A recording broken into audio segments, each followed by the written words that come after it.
Listen. Beneath the crackle of burning pine, you can almost hear a nation exhale its final breath. Atlanta, once the railroad heart of the Confederacy, has become a cauldron of red flame and blackened brick. And the man who lit the match stands motionless on a depot platform, eyes fixed not on what he has taken, but on what he is about to unleash. In 48 hours, he will cut the city's throat, turn his back on its ashes, and march 62,000 souls 225 miles to the sea. No supply line, no forgiveness, no turning back. Tonight, William Tecumseh Sherman is weighing a question that will haunt American memory for the next century and a half. Can you break a rebellion by breaking everything it touches? This is not the story of a battle. It is the story of how war itself was rewritten, how the idea of total war stepped out of theory and onto the red clay roads of Georgia. It is the story of slaves who tasted sunrise freedom at noon and felt the chill of betrayal by dusk. It is the story of a three-word promise Sherman made to Abraham Lincoln and to every shattered farmstead from Dalton to Savannah. I can make Georgia howl. And howl she did. By late summer of the fourth year of the American Civil War, the Confederacy is already a thing of frayed edges. Robert E. Lee and Ulysses S. Grant are locked in a meat grinder outside Richmond. Casualty lists grow longer than cemetery plots. Northern voters, exhausted by stalemate, prepare to vote in November. If Lincoln loses at the polls, the incoming Democratic administration is pledged to negotiate peace. Peace that would leave the South a sovereign slave. Republic staring at the Atlantic. One telegram from the Western Theater could save Lincoln's presidency. Atlanta is ours and fairly won.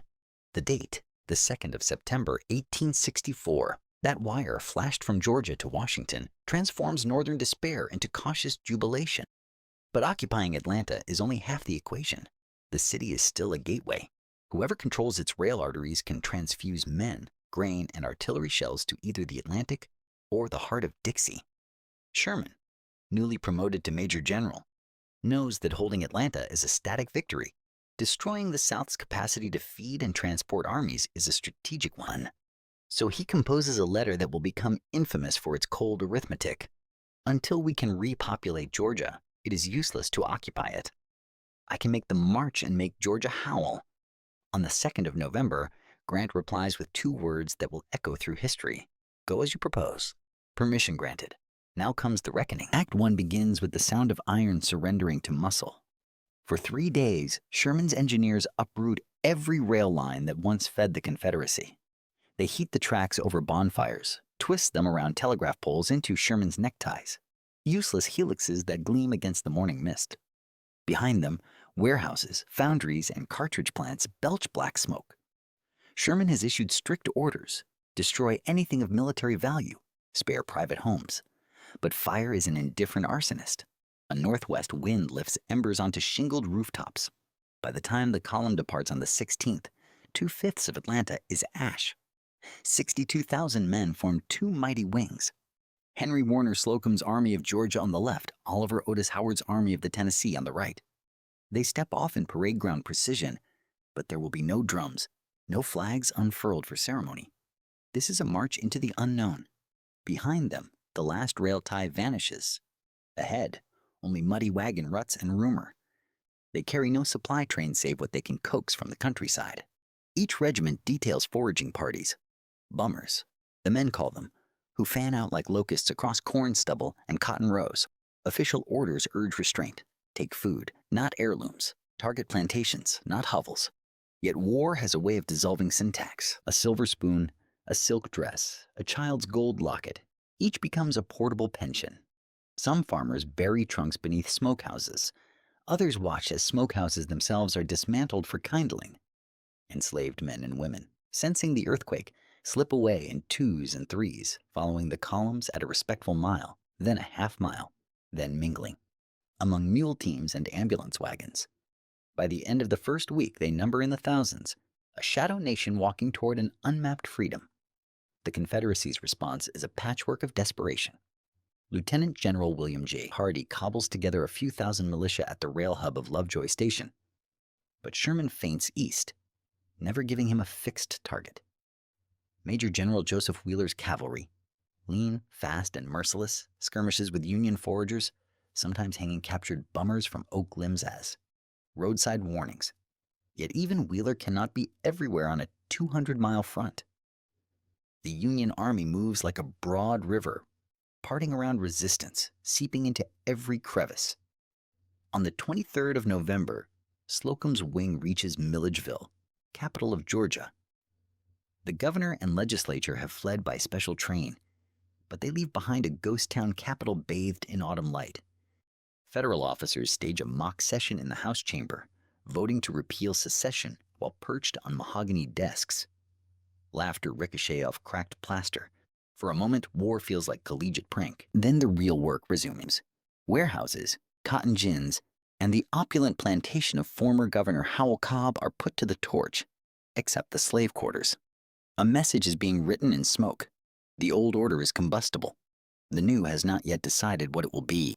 Act 2 pivots on a bridge, specifically a pontoon bridge that floats like a fragile vertebra across Ebenezer Creek. Brigadier General Jefferson C. Davis, no relation to the Confederate president, commands a 4th Corps. Behind his 14,000 veterans trudge 600 freed people, many still wearing the scar tissue of whiplash. They have been told the Army will ferry them across the creek at dawn. Instead, at 2 a.m., Davis orders the bridge dismantled. Engineers haul the boats to the eastern bank, leaving the refugees stranded on the western side. Within hours, Wheeler's cavalry arrives. What follows is a tableau too old for the Old Testament. Women binding infants to their chests, wading into icy water. Men shot mid-stroke, old voices singing hymns against the clatter of sabers. Some Union soldiers, sickened, wade back to ferry children across on horseback. Others stand mute, bound by orders. Major James A. Connolly writes in his diary, "The idea of 500 or 600 black women and children being returned to slavery by such an infernal copperhead as Jeff C. Davis was entirely too much." The incident stains the march like indelible ink. When news reaches Sherman, he says nothing publicly. Privately, he scribbles a memo. Special field orders no, 15. Land will be set aside. Coastal Georgia, 40 acres per family, mules where possible. It is both penance and politics.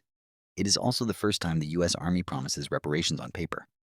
History will later remember only the shorthand, 40 acres and a mule. Yet even as conscience flickers, so does cruelty. Approaching Savannah, Union skirmishers encounter torpedoes, buried artillery shells rigged to explode underfoot.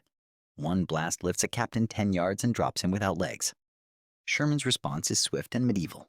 Confederate prisoners are marched ahead of the column, prodded by bayonets, to tread the ground first.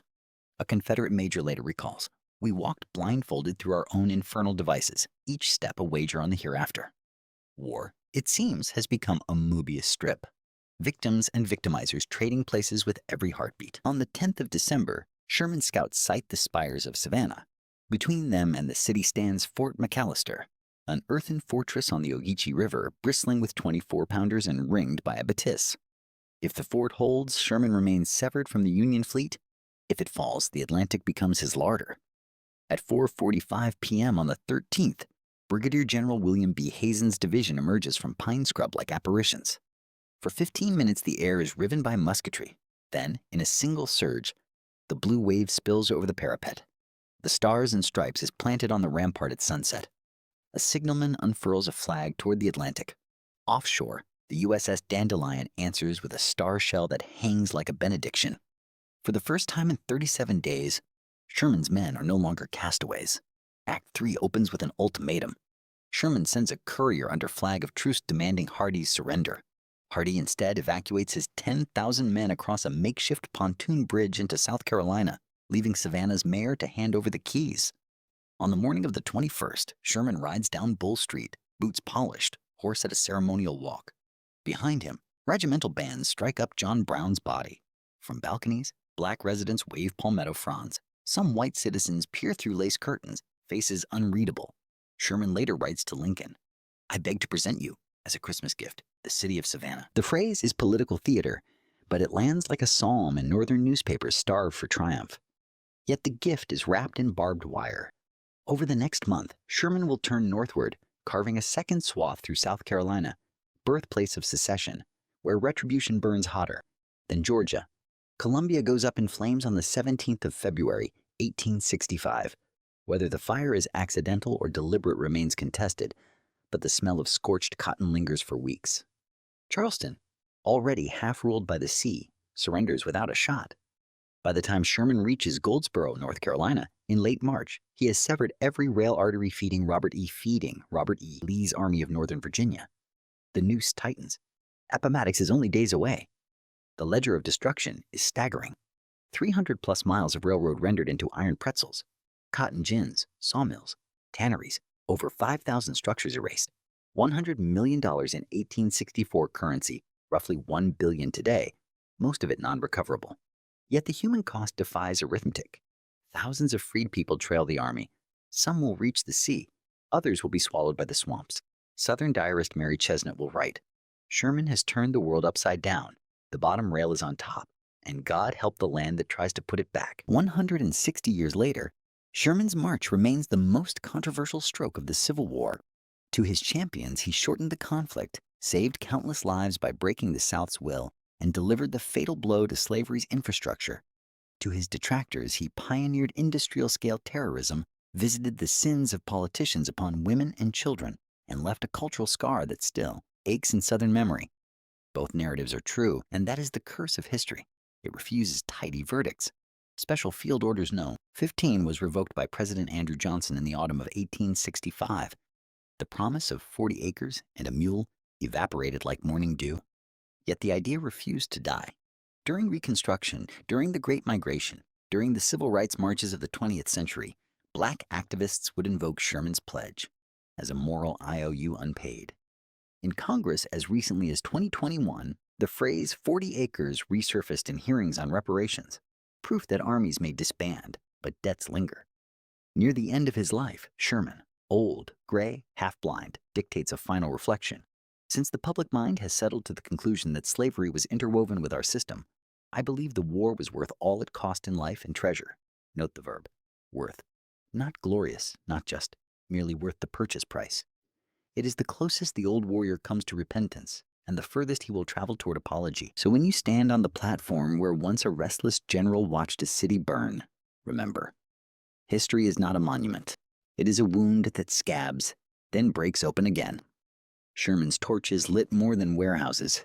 They illuminated the question America still refuses to answer. What is the moral cost of becoming something new? The ashes of Georgia drifted as far as the halls of Congress, as deep as the human heart. And somewhere along the road between Atlanta and the sea, the Confederacy did not merely lose a war. It lost the future it had imagined for itself. In its place stood a ragged, uncertain dawn, carried forward by freedmen, freedwomen, and the echo of boots that once marched to the sea.